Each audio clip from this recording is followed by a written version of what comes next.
Hey guys, welcome to this week's podcast episode. And I've got a fantastic guest for you today, Carol Anne Schneider. And she is a real estate professional based out of Canada, Toronto, but she also mixes it in with a little bit of the twist, which we'll hear about a little bit later.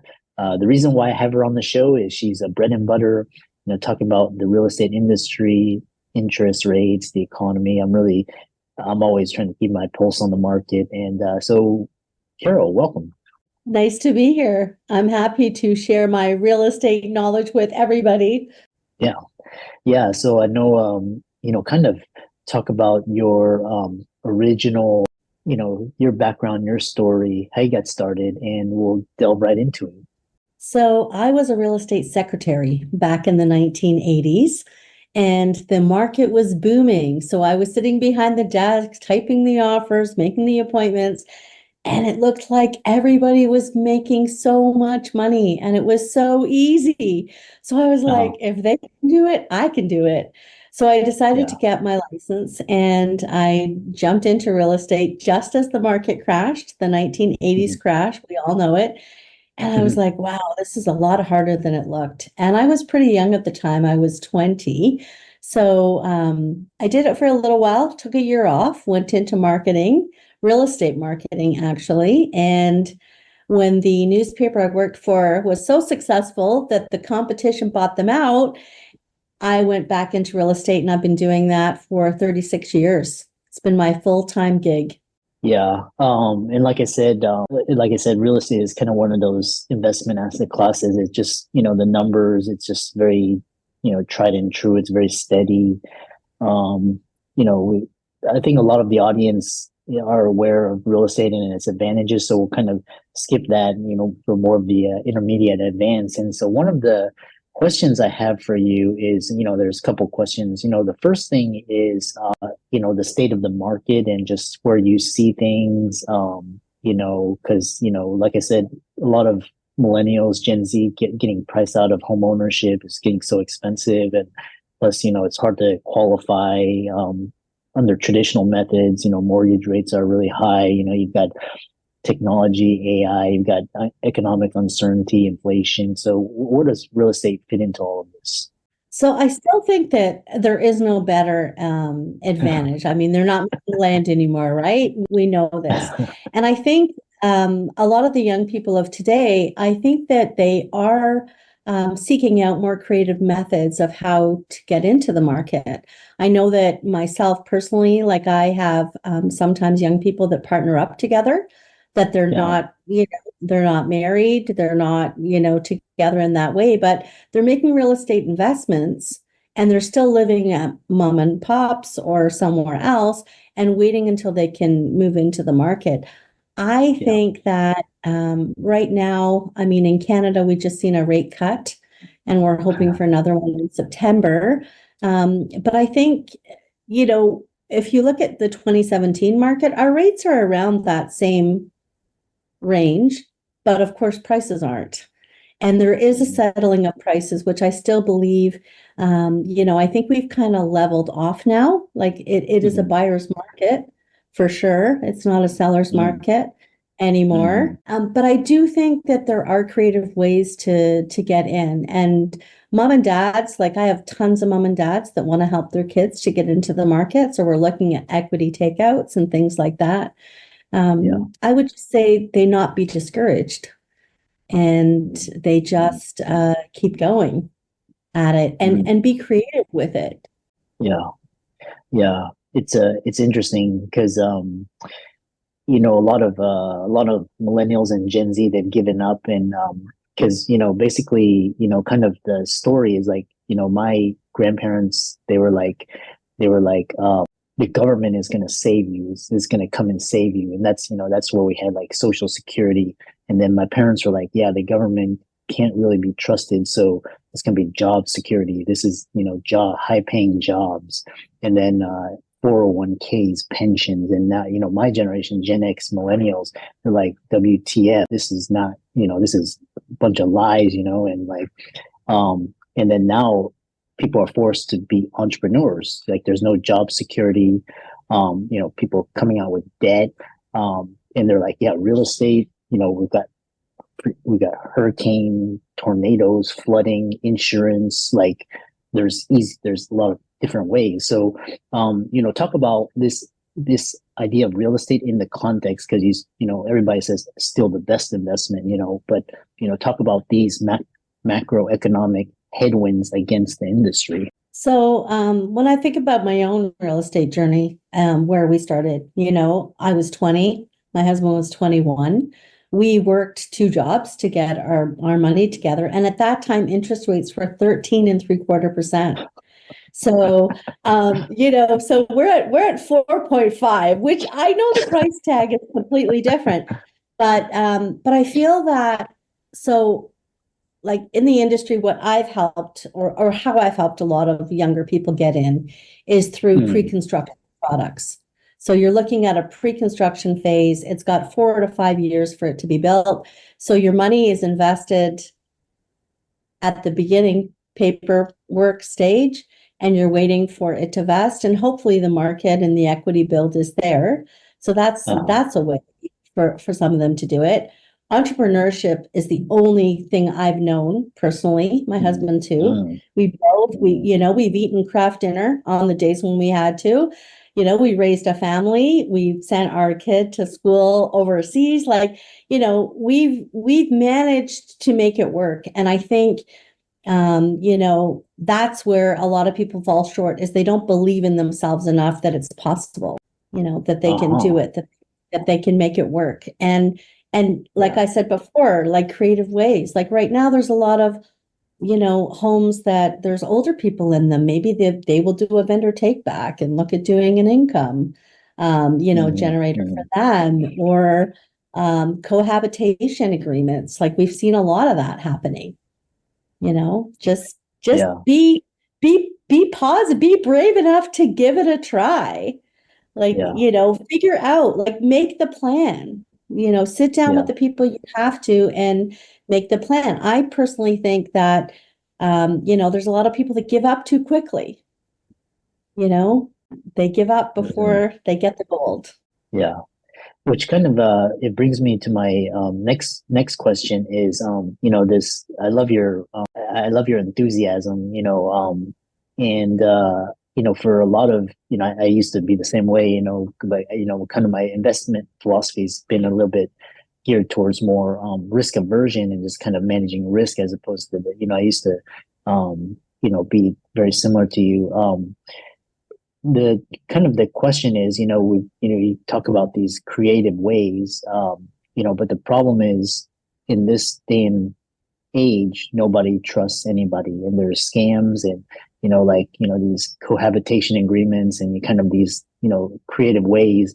It is possible, but in the grand scheme of things, like are people going to do that? I don't know, but it's kind of really interesting.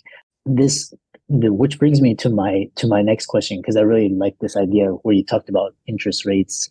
My parents in the 70s were the interest rates were like 18%. So it's like paying for a credit card, so um the the other question is because kind of a lot of uh the rich are using credit and capital and kind of like government stimulus programs to buy up more real estate, and they're actually for example like Vancouver, a lot of the downtown is owned by multimillionaires, and they do not rent their homes out. It's kind of created a housing shortage. So um you know what do people do? Do people turn to stock? And I know people, millennials and Gen Z, they're like, real estate is so old. I'm turning to stocks, or I'm turning to Bitcoin. Kind of talk about that.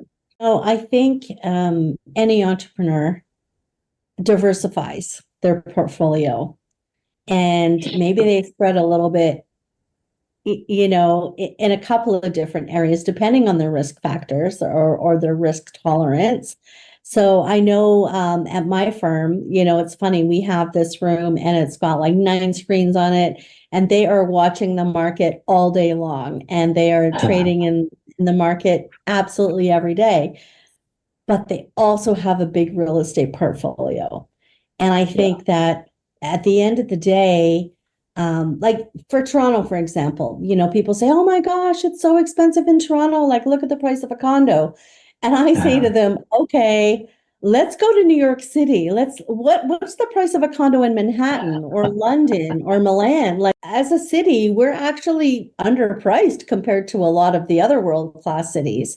So yeah. when you talk about your risk level, I mean, maybe you need to look at a different place to put your money in the real estate market if that's the road you want to go. Uh, And trusting somebody, I get it. It's hard to know who's not a scammer and who's going to be careful with your money the way that you want them to be. And I think that really comes from like my own personal business. It's 99.9% past client referral because I mhm. know my clients are always eager to put my name forward because they understand, that top shelf service and that care and trust that I've given to them. And I think really you have to find those people in your circles. And if they're not there, then look outside of that uh, and do your yeah, own homework. Do your own yeah, homework. Like that's the key, right? yeah. And it's interesting because, countries, I know the United States is probably going to be the last country to cut. I know. And then, people are wondering, are they going to cut? The, I know that China, Canada, which kind of brings me to my next follow-up question, which is in this day and age, we never know what's going to happen to the rates. And like you said, I like how you put in perspective 4 or 5% versus 13 or 18%. And people are kind of screaming at 5%. What about this idea, like within certain sectors and industries? Because I know in Canada it's a little bit different than the States, but I know that certain sectors, here in the States, commercials are really suffering after COVID. And but what particular industry sectors within the real estate are kind of attractive or kind of getting more attention, growing, etc. So we've had a huge population growth, and so multifamily is a big thing here. I mean, my own personal home, it's just my husband and I here now, and we're doing a legalized basement apartment. We don't go downstairs. We're doing it from a resale perspective, that when we're ready to sell, a Uh, licensed apartment will bring an income to a buyer. It will make it more affordable for them so they can use some of that income to uh, support their payments. Multifamily really is big here, like it's huge. I think intergenerational living is also as something that we embraced. We did, in addition to our home, we had my father come and live with us when he was on the earth, and so that worked for us. I know it doesn't work for everybody, but I think there's a lot more of that happening now, especially since COVID and those days of lockdown where you couldn't see your family. Like, I think there's a lot more intergenerational living happening, and definitely multifamily is big here. And we're interesting. expanding into the United States. We actually Uh, just opened up in Orlando, which I'm really interesting. excited about. Yeah, because Yeah. there's 58 million people visit there every year. We have partnered with one of the top builders in North America. They're building purpose-built Airbnb products. So from a standpoint of an entrepreneur, I can rent it out and I can take my family for a little Disney magic for those couple of weeks that I want. So unlike other investments where you're leasing it long term, you get the benefit obviously of the equity growth and the tenant paying your mortgage off, but these other products I think are more exciting, especially to people that want to have some time away with their family and use their investment. Yeah. Interesting. And because you mentioned expansion and especially like Orlando, and you mentioned Airbnb. Again, these are things not without risk, so you have to kind of do your due diligence. And I think the main key idea of this podcast is risk and risk management, in the context of real estate. And so, how are you positioning real estate in your portfolio in the context of climate change? Because like I said, you can do everything, but like I said, ultimately Mother Nature, she can be kind, or she can really, you have cities underwater, or you can have hurricanes. How are you thinking about real estate in terms of climate change? So I feel that again, you have to analyze everything. I mean, I watch the news and right now we have Jasper in the west coast of Canada is burning to the ground. And it's just so terribly sad. Yeah. Everybody's lost their homes and properties. I'm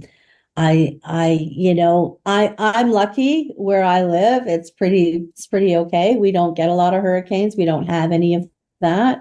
But Hmm. I think again, it's looking at your own personal, when it comes to real estate, it's what are you prepared to lose versus what do you want to gain?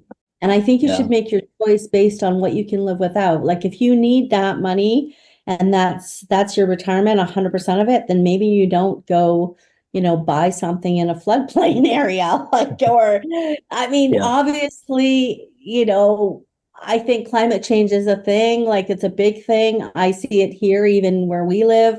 It's been like Hmm. 30 degrees, it feels like every day. It's been a very hot summer. Our winters aren't Yeah. as harsh as they used to be.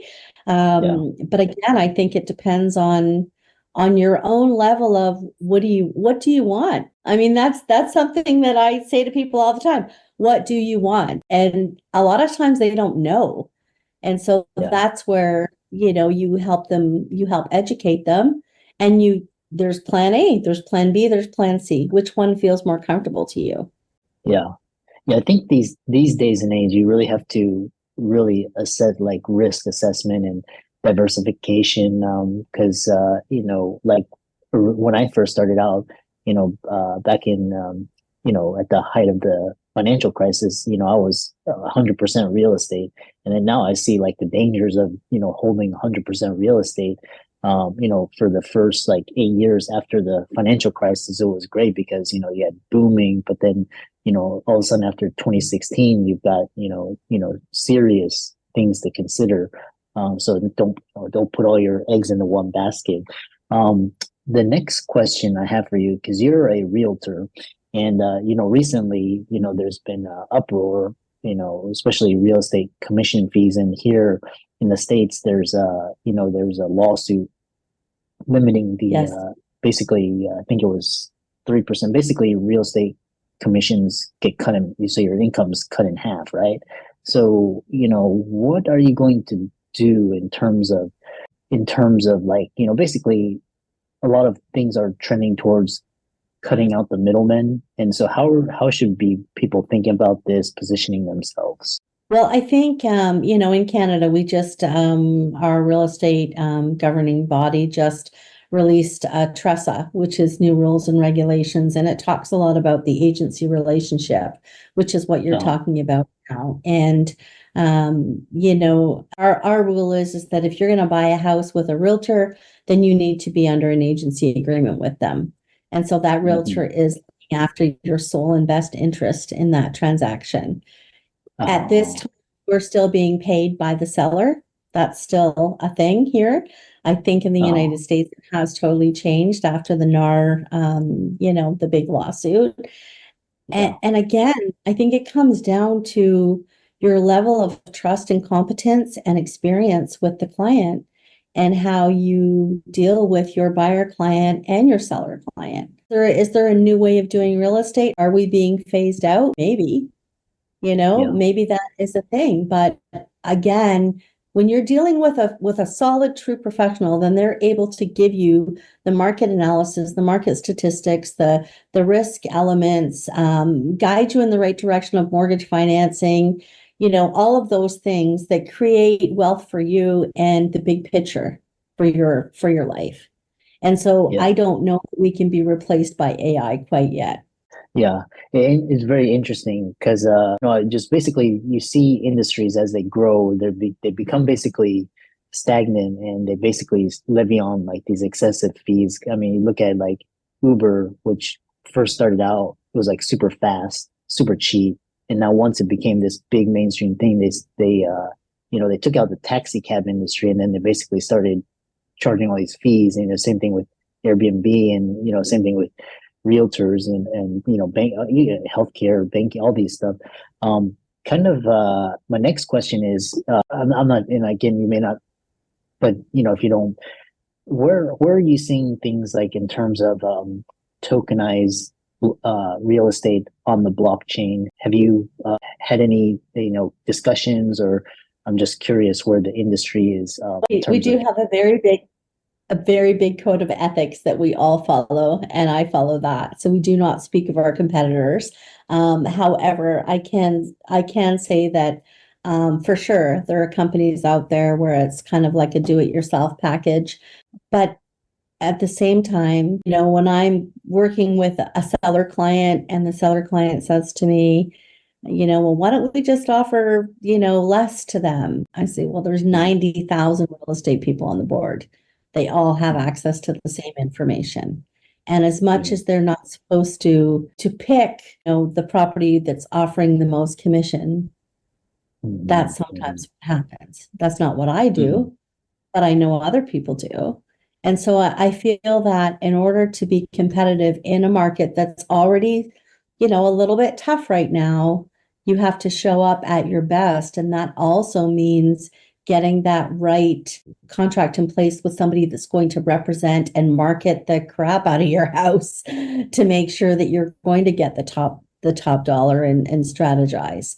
Whereas the do it yourself, you're probably going to end up losing money. Your contract may not be solid. Most buyers don't want to deal with somebody on the private side. They want to deal with a professional. So you're Yeah, losing, you may be losing out on that right buyer or that zest for, that opportunity for multiple bids because you're not really sure how to handle that. I mean, yeah, I don't know how well they did, but during the pandemic, like I sometimes was sitting with 100 offers, and that was a lot for uh, me. And I've got like 35 years of experience, but it's like, what the yeah, heck do you do with 100 offers? How do you even know where to start with that? yeah, Right?